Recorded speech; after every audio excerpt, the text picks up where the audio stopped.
A week after Daniel's funeral service, Marcus emerged from his grief and found a young, beautiful Skylar. His justification was his need for a child. "What choice did I have when you refused to cooperate, Jade? Did you want the Davies family to have no heir to carry on the family name?"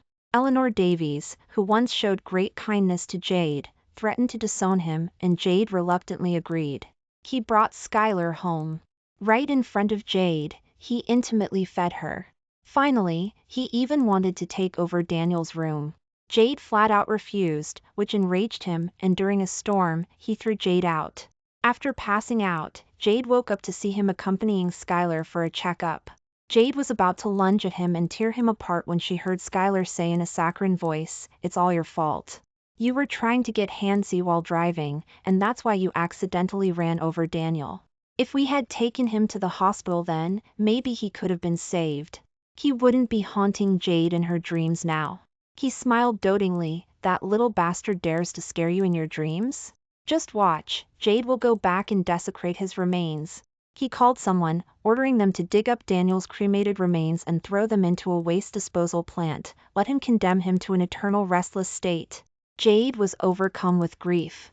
She launched a signal flare into the sky. Instantly, all the powerful figures converged across the city. "Chief, what are your orders?"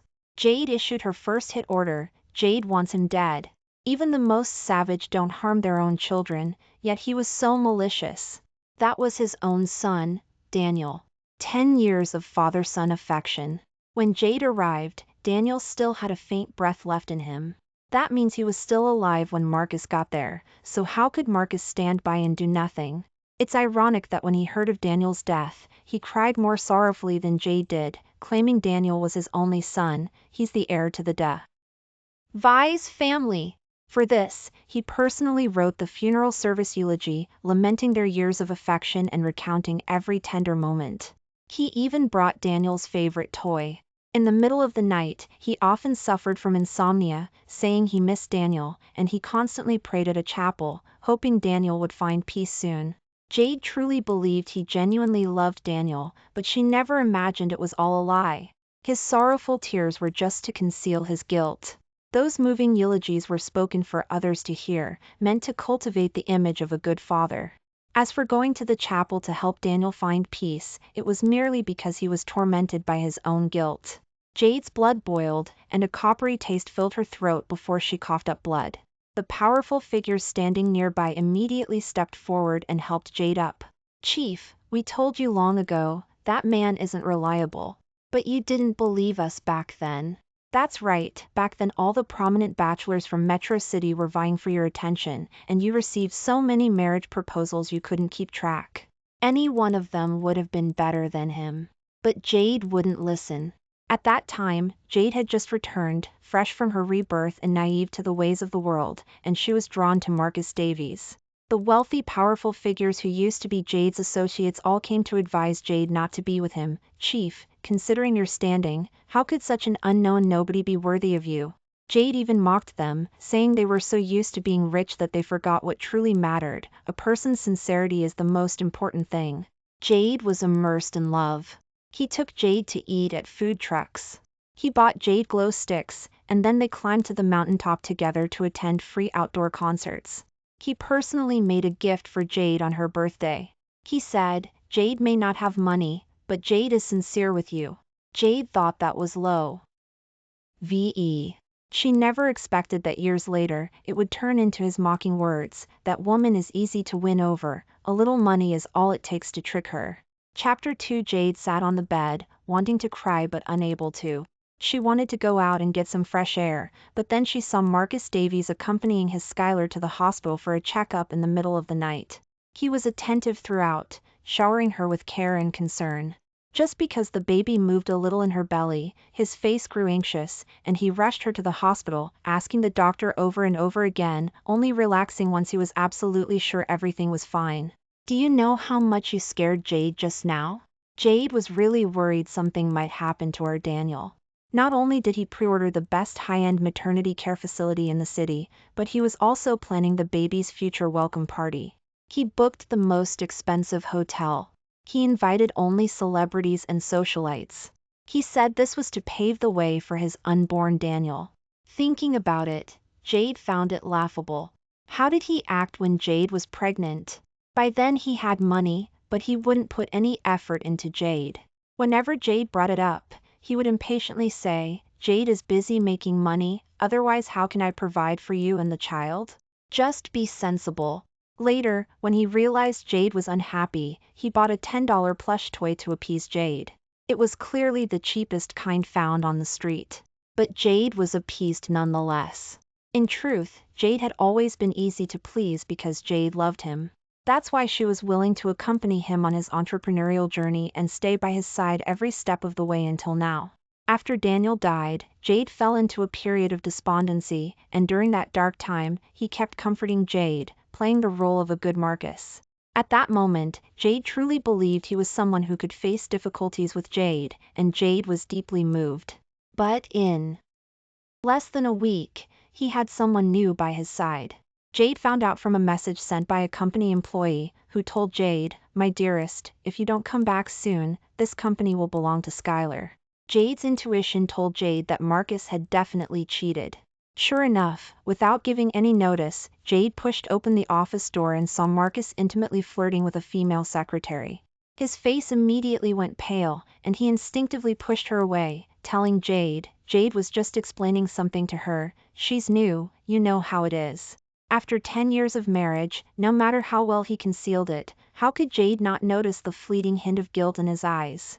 Moreover, a newcomer to the workplace was wearing an expensive necklace, dressed in a designer suit worth tens of thousands, and the faint scent of men's cologne on her, all of which undeniably exposed her relationship with Marcus. Jade directly stated, "Make her leave."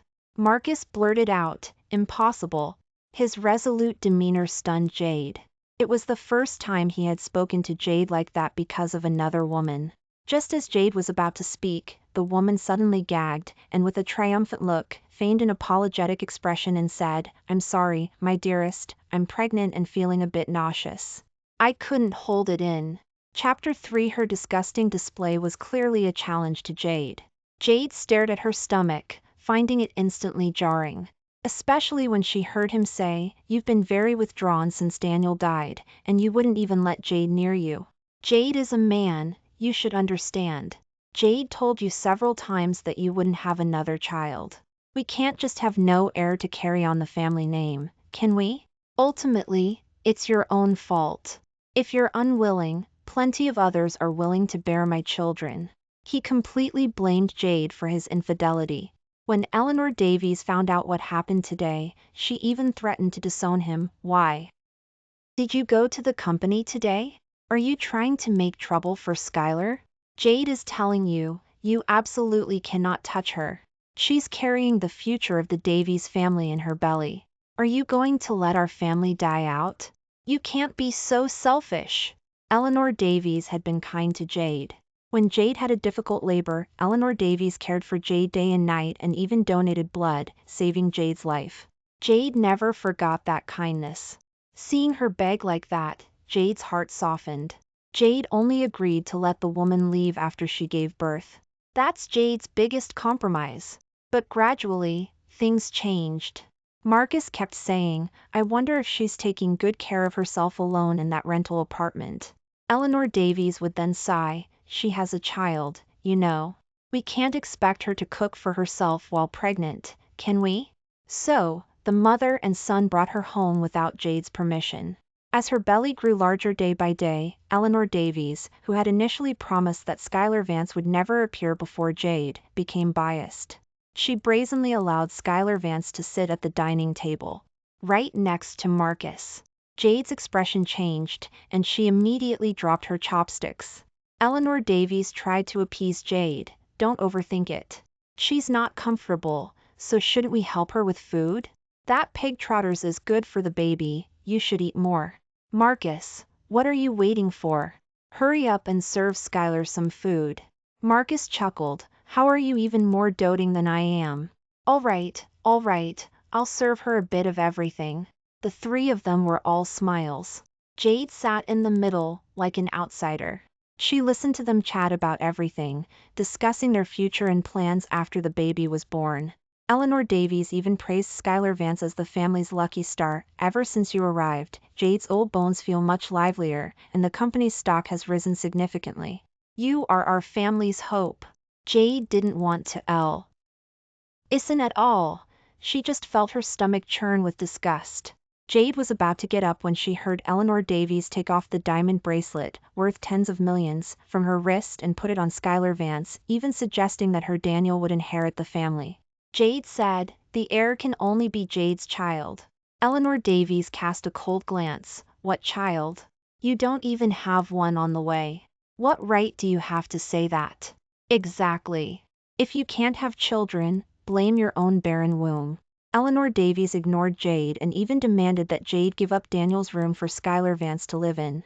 This completely enraged Jade. That room held all of Daniel's mementos. Jade won't agree. Chapter 4 Marcus Davies sneered, "Since when did you get to make decisions in this house? If Jade agrees, that's enough." Skylar Vance immediately teared up. "Sister, please don't be angry. The doctor said Jade has been experiencing heavy dampness recently, which isn't good for the baby, so Jade just wanted a room with plenty of sunlight." Jade didn't know it was Daniel's room. "Jade will move out right away." As soon as she said that, they started scolding Jade for being unreasonable. "She's pregnant now. Don't you know a pregnant woman's mood is very important? What if something bad happens to the baby in her belly?" Marcus even made a direct decision, immediately ordering Skylar Vance to move in. Jade could no longer sit still. "Fine, then let's get a divorce." Marcus Davies scoffed, smashed his plate and chopsticks. "You think you're worthy of suggesting divorce to Jade? You live off me. If anyone's going to suggest it, it's Jade. Jade is telling you, Jade wanted to divorce you a long time ago. If it weren't for you following Jade all these years, would Jade have tolerated you until now?" Eleanor Davies nodded repeatedly, chiming in, "Marcus fed you and took care of you so well, and you're still ungrateful?" Jade had never seen their venomous faces before, and Jade was utterly disappointed. She turned to leave on the spot. Eleanor Davies threw all of Jade's belongings out and told Jade to get lost immediately. Marcus even threw a signed divorce agreement at Jade. "Isn't this what you wanted? Take it!" As Jade reached for it, he forcefully stomped on Jade's foot. The intense pain made Jade cry out. He simply sneered, "You want to divorce Jade? That's the price you have to pay." With a crack, Jade heard the sound of bone breaking. Jade trembled from head to toe in pain. Outside, a heavy rain poured. He merely glanced briefly and then turned and left. If Jade hadn't used her last ounce of strength to make a phone call and been rushed to the hospital by the powerful figures, Jade would have surely died. In the middle of the night, Jade got up and unintentionally saw him accompanying Skylar Vance for a checkup. Amid their laughter, they discussed a secret. Skylar Vance said she had been having nightmares lately, seeing Daniel looking for her. "It's all your fault. You were trying to get handsy while driving, and that's why you accidentally ran over Daniel. Jade told you to get out and check, but you refused, and you kept touching Jade. If we had taken him to the hospital then, maybe he could have been saved. He wouldn't be haunting Jade in her dreams now." Jade quickly covered her mouth, unable to breathe. So this was the truth behind Daniel's death? Just because he was impatient to sleep with that woman in the car? Even after knowing he hit Daniel, he refused to get out and save him. He just left him lying alone on the road, slowly breathing his last. What disgusted Jade even more was his casual remark, "That little bastard dares to scare you in your dreams. Just watch, Jade will go back and desecrate his remains." He immediately made a call, ordering someone to dig up Daniel's cremated remains and throw them into the waste disposal plant. Let him condemn him to an eternal restless state. Jade was so enraged she int. After waking up, Jade launched a specially made signal flare into the sky, initiating the first hit order since Jade's rebirth. Jade wants him dead. Chapter 5 All the powerful figures from across the city arrived. The Hayes family from Westwood, the Green family from Eastside, and other family heads who controlled all of Metro City came to see Jade. These people were once Jade's associates. Jade had taken them in, traveled with them far and wide, and started businesses together. Later, Jade was struck by lightning and lost consciousness. When she woke up, it was 60 years later, but her body was still the same. Those associates had all become influential figures commanding their own domains. Originally, Jade didn't want to activate a hit order, but the grudge of a child's murder was irreconcilable. Upon hearing this, they solemnly declared, "Chief, Jade owes you her life." You could tell Jade to go through fire and water, and Jade wouldn't hesitate, let alone for a small matter like this. "That's right, Chief. Just say the word, and Jade will put her old bones on the line today. Chief, just tell us what you want us to do." Jade nodded with satisfaction. Just as she was about to speak, her vision went black, and she fainted. The powerful figures stayed with Jade all night. When Jade opened her eyes, they eagerly told Jade that the first step of their plan had already been executed. "Chief, look." They turned on the TV. Jade saw the news playing, reporting a mass resignation of employees from the U Corporation. Everyone in the company, as if by prior agreement, had jumped ship to the opposing company. The location for the new company was chosen carefully, right across from his company. Right. As soon as he looks up, he'll see his former employees. "Chief, wouldn't that be an interesting sight?" A group of old men proudly told Jade, "and we even hired all the cleaning staff from his company." Chief, imagine, he opens the company door and D walks in, the garbage hasn't been thrown out, and it stinks. How beautiful is that scene? That scumbag's proudest achievement was being a company owner, right? We're going to make him go bankrupt and see how arrogant he can be then. He had always dreamed of being a boss, of being above others.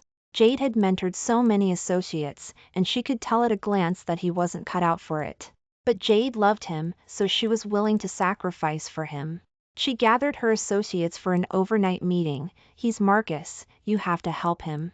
The powerful figures exchanged glances, discussing all night without knowing how to prop up an incompetent leader. Finally, they simply said, "Forget it, Jade will just send him clients. Jade will just send him money. Jade will proactively seek him out tomorrow to sign contracts. Oh, he probably hasn't even set up a company website yet.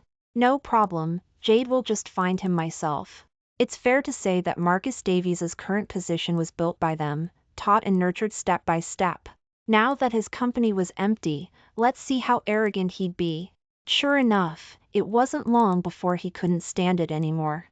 He kicked a trash can in frustration, then stormed over to the opposing company, yelling obscenities at his former employees. "Are you people insane? Even if you're going to resign, you should give notice. How can you just leave? What do you think this company is? Either get back to work now, or wait to pay the breach of contract fees." The employees all turned around in unison, their eyes filled with disdain. As for the breach of contract fees, they expressed indifference. "Anyway, the boss here is offering 10 times the salary, so why would we care about your measly penalty?" "Exactly. I'm staying here and not coming back." Someone even taunted him with a face grimace. Some even flipped him off right in front of him.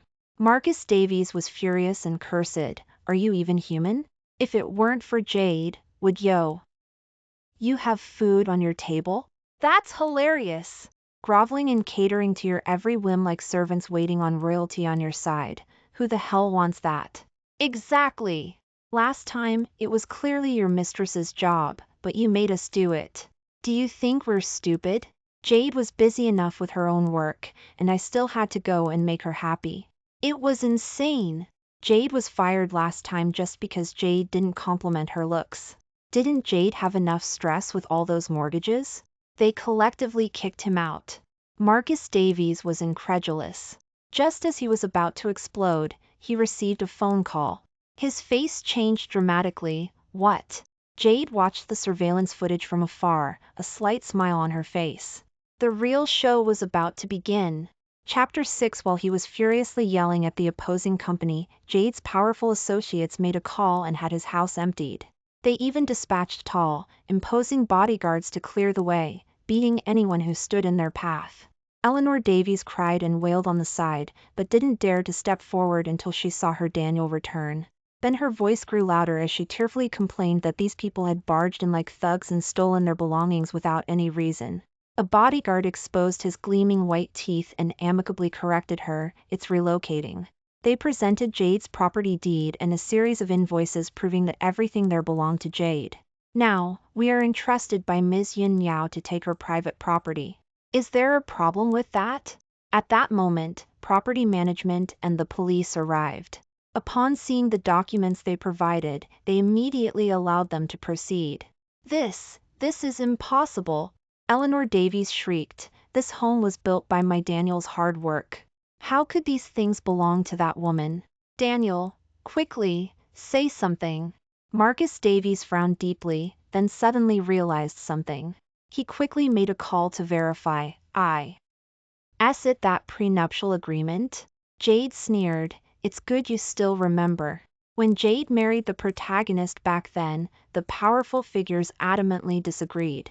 Finally, unable to dissuade Jade, they said, you can get married, but he must sign this agreement. At that time, Jade's persona was that of an ordinary person, while he was already starting to make a name for himself in the business world, thanks to Jade's covert manipulations. He was overjoyed, praising Jade for being sensible. He signed without a second thought, believing he had gotten a good deal. Little did he know, the boomerang of fate was coming right back to strike him between the eyes. How laughable. You're so cunning. This is merely a precaution. If you were truly committed to our life together, this agreement would have no bearing on you. On the contrary, he wanted to divorce Jade, brought someone else right to Jade's face, and tried to disrespect Jade. How could Jade tolerate that? Jade not only had everything in the house moved out, but also ordered them to strip the clothes off both him and his mother. They're all things Jade bought, give them back to Jade. The bodyguards obeyed, swiftly stripping Marcus Davies naked in minutes. He tried to scream, but Jade, commanding from afar, said, then let's record a video while we're at it. Eleanor Davies trembled with rage. Are you still screaming? Jade remembers buying your underwear, right? Eleanor Davies instantly became quiet as a mouse. Marcus Davies bared his teeth and asked Jade, do you have to be so cruel? Jade smiled and said, don't rush, this is just the beginning. Sure enough, another one of Jade's powerful associates announced that his people had arrived. Jade casually asked who it was. The powerful figure chuckled, Chief, Jade actually has a side business in the underworld. And just like that, he made a call, and his people stormed over aggressively. Marcus Davies looked on, stunned. Jade also found these people phony. Liar, they were all his former rivals. He initially acted arrogantly, you're all just Jade's defeated opponents, what are you doing here? Those people didn't bother with words. They simply picked up sticks and hit him hard on the head. With a thud, Marcus Davies's eyes began to clear. But the clarity was mixed with deep confusion. How dare you? Jade chuckled. That's because Jade was protecting him before. Speaking of which, he used unscrupulous tactics in the business world, fond of plagiarism and vicious competition. This led to many competitors being driven out of business. Before, Jade had always shielded him, so no one dared to touch him. Privately, Jade had apologized to each of them individually, trying to compensate in other ways. Those powerful figures who had already retired and become legends also came out of retirement with Jade, helping Jade clean up those messes and declaring, we will never let you suffer any injustice. Jade also sincerely apologized, that's Marcus, please be patient with him. Now that they knew he was divorcing Jade, they immediately came looking for him. Jade said, your protection is gone. Good luck to you. Marcus Davies shrieked in despair, what do you want? Jade said, nothing much, just simply want you to die. Chapter 7 Make Jade Die? You're still too green. Marcus Davies sneered, you just wait, Jade. He immediately picked up the phone to beg for help, hoping to turn the tide. Unbeknownst to him, the call he made was answered by one of the powerful figures right in front of Jade. Jade raised an eyebrow slightly, signaling them to begin their performance.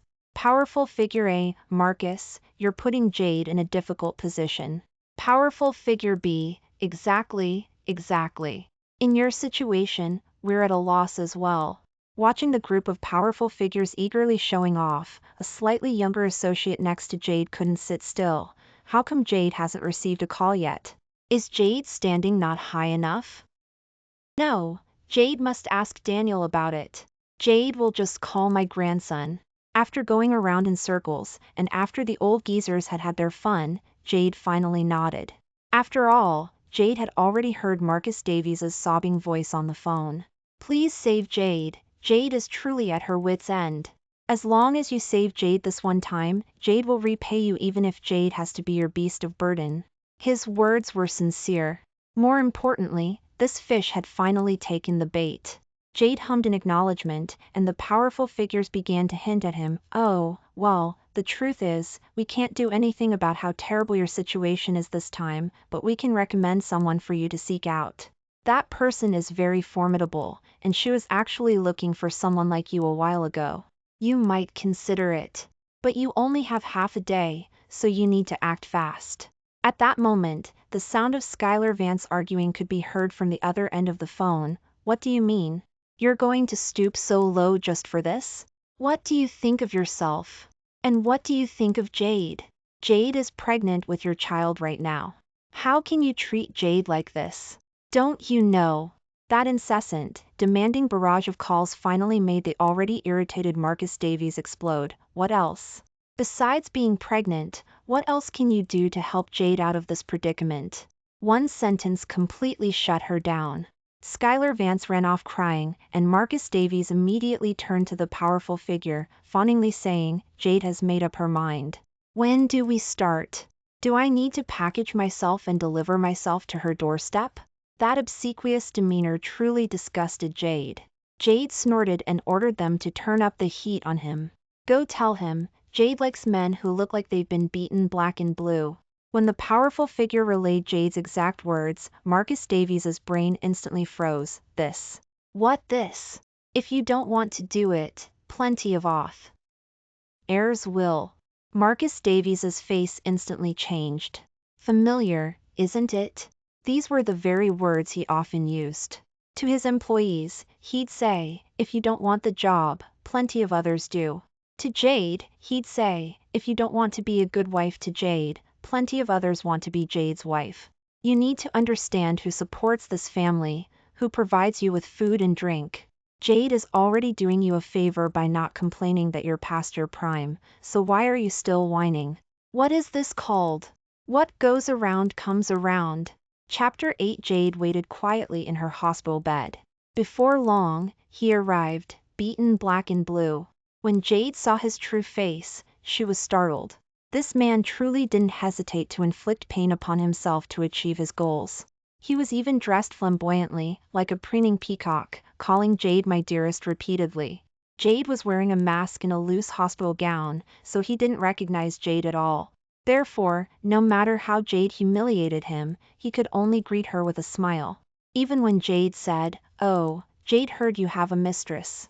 He gave an awkward laugh. Just a secretary, a secretary. Oh, Jade is interested in the necklace around her neck. After Jade said that, he immediately stole all of Skylar Vance's jewelry and brought it to Jade that very day. In truth, all the jewelry he had secretly given Skylar Vance over the years had been bought with Jade's money. Of course, Jade intended to take them back. But Skylar Vance didn't see it that way. Reportedly, when Marcus Davies returned, she had a huge argument with him. Jade's powerful associates told Jade about this. Chief, that scene was incredible. Exactly, a full-blown brawl between a man and a woman. That scumbag couldn't lay a hand on his mistress because she was pregnant, so he ended up getting beaten and knocked to the ground. Jade glanced at the fighting scene. Oh, she thought, it was only moderately satisfying. And it was also within Jade's expectations. Because every time Marcus Davies came to see Jade, Jade would record his fawning behavior and secretly send the anonymous videos to Skylar Vance. Jade would also passive-aggressively say, "Your Marcus is here with Jade right now." Oh, he's so clingy, what should Jade do? Originally, Jade wanted him to go back today, but he insisted on staying with Jade and even said he wanted to go to the spa with Jade later. Friendly reminder, no clothes allowed. Jade was using the mistress's own tactics against her, leaving her no escape. With this series of actions, it would be strange if she didn't go crazy. She showered Marcus Davies with curses. Marcus Davies didn't humor her either. At a time like this, are you still being unreasonable? Do you know how hard Jade works for this family? This familiar tone and phrasing made Skylar Vance completely break down. Wasn't this what he had said to Jade all those years ago? A classic line from a cheating man. Now it was happening to him firsthand. Skylar Vance started talking about having an abortion. Eleanor Davies wouldn't allow Daniel to be harmed. The entire family was in chaos. Finally, Marcus Davies couldn't take it anymore and said, "What do you know? Jade has latched onto a powerful connection, and soon Jade will be able to lift all of you up." Eleanor Davies beamed with joy. Only Skylar Vance was unhappy, because Marcus Davies told her, "Be sensible. When Jade gets rich, you'll benefit too." Skylar Vance didn't say anything, but her eyes held resentment. And that was exactly what Jade wanted. "Chief, is this going to?" the powerful figures humbly inquired. Jade said Jade indeed wanted to kill him, but didn't want to dirty her own hands. Using others as a weapon was far more interesting.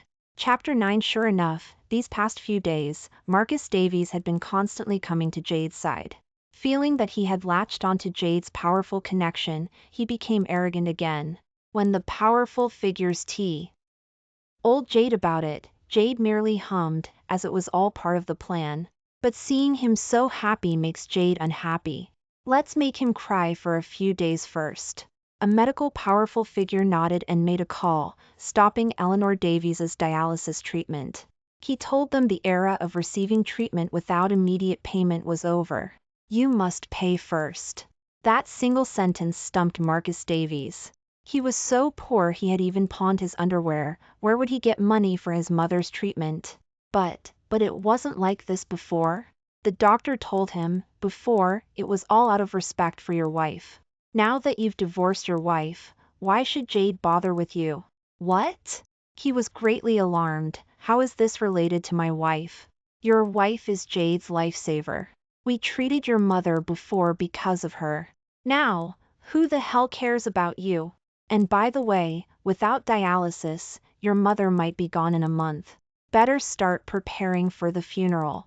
After saying that, the medical powerful figure excitedly showed Jade his results. "How was it, Chief?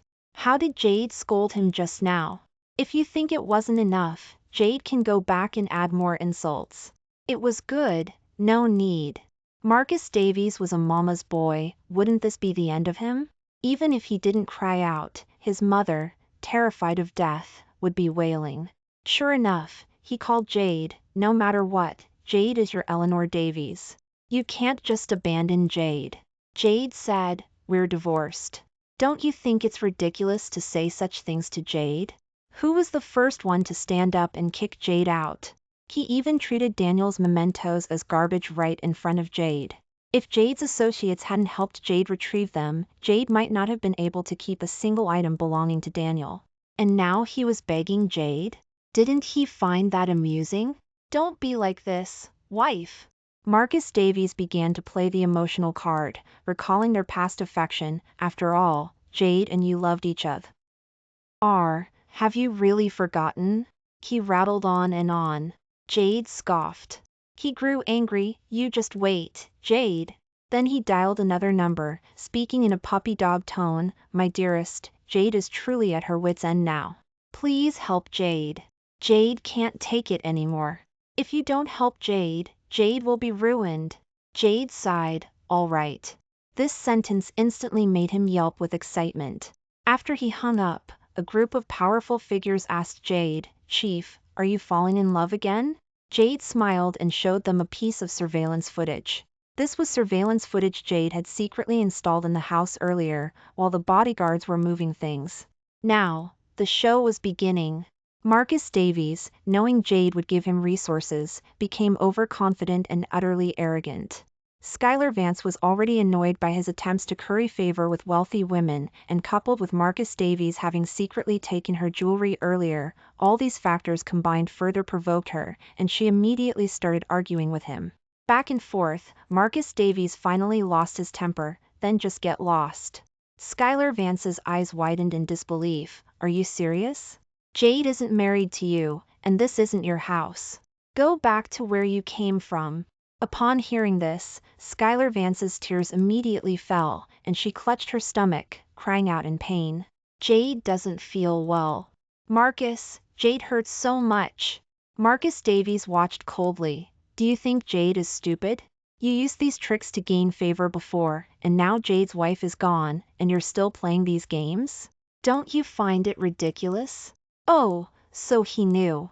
Yet he had protected her so fiercely back then, using the child as an excuse to let her into the house step by step, challenging Jade's position. Jade glanced at the medical powerful figure standing before Jade. What do you think?